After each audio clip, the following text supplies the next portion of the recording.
Bonjour Patrick Coulon, Bonjour Nicolas. vous allez aujourd'hui nous parler d'un livre dont vous êtes le coordinateur éditorial, Marseille en 3013. On se projette donc au travers de 13 nouvelles Oui, dans un Marseille dans 1000 ans.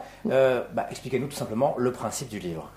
vous venez de le dire, donc en fait l'idée c'est de se projeter dans un futur extrêmement lointain de Marseille, essayer de se demander qu'est-ce que Marseille va devenir dans 1000 ans. C'est vrai que c'est loin, mais dans 1000 ans, est-ce que Marseille existera encore? Est-ce que Marseille sera sous les eaux? Est-ce que Marseille sera une capitale internationale? Est-ce que Marseille sera toujours un port? Est-ce qu'il y aura encore des Marseillais? Est-ce qu'il y aura encore des humains? Enfin, des tas de questions comme ça sur le futur.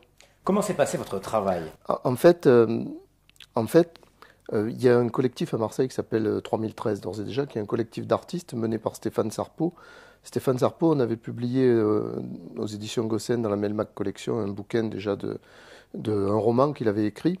Et en discutant avec lui, puisque son collectif s'appelle 3013, que moi j'aime la science-fiction depuis toujours, on s'est dit mais ça serait marrant de monter un truc autour de l'idée de Marseille dans le futur, donc de la science-fiction marseillaise, ce qui a priori, me semble-t-il, n'existe pas à ce jour.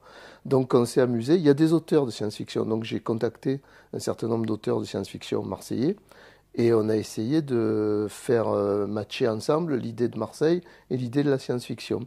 Donc pour certains auteurs, c'était pas nouveau, on va dire.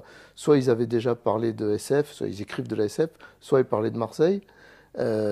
Mais en revanche, c'était nouveau de mélanger les deux. Donc il y a des auteurs de SF bien connus dans le monde de la SF, comme Jacques Barbery, comme Sabrina Calvo, comme Georges Fauveau, comme Philippe Nicholson. D'autres auteurs qui sont plus connus pour leur travail sur Marseille, comme Philippe Carrez, comme Henri-Frédéric Blanc, qui a écrit déjà de la SF, cela dit. Donc on a mélangé tout ça, on en a cherché 12, euh, plus une 13e. Donnez-nous quelques exemples, quelques images de ce Marseille imaginé dans 1000 ans.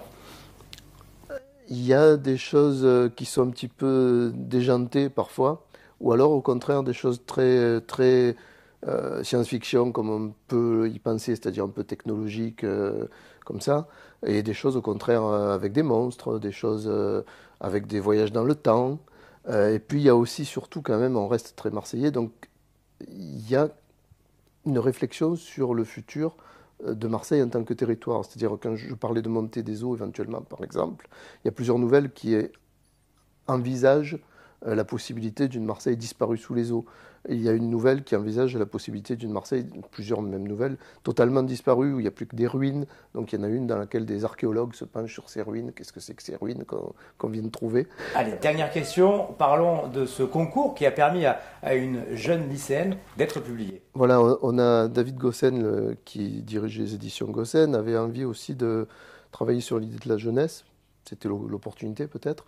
Donc il a lancé un concours euh, ouvert aux lycéens et apprentis du département.